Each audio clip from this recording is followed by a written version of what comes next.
On Tuesday, students from Khowai Government Class 12 School organized an awareness rally to support the campaign for a drug-free Tripura. Teachers, students and other school staff all participated in the event. The rally aimed to educate the public and promote a healthier, drug-free community.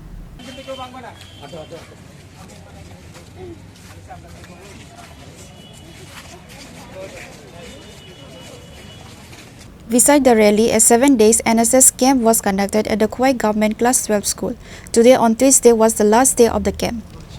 আমরা সমাজে সকল মানুষকে জানাতে চাই যে drugs কতটুকু ক্ষতিকর এটার মাধ্যমে তাদের পুরো জীবন ধ্বংস হতে পারে তাই আমরা অ্যান্টি ড্রাগস অ্যাওয়ারনেসের জন্য আজকে এই র্যালি আমরা সবাইকে সচেতন করতে চাই যে ড্রাগস খুবই ক্ষতিকর তাদের জীবনের জন্য এটাই আজকের মোটো র্যালিটা কোন দিকে পরিক্রমা করবে র্যালিটা আমাদের স্কুল থেকে বের হয়ে কোহিনুর কমপ্লেক্সের সামনে দিয়ে গিয়ে নিপেন চক্রবর্তীর সামনে দিয়ে এসে আবার আমাদের স্কুলে শেষ হবে এনএসএস ক্যাম্প আজকে কতদিন চলছে আজকে আমাদের 7ম দিন আজকে আমাদের ক্লোজিং সেরেমনি হবে বিকালে Reported by Biplov from Khowai, Chini, Khorang.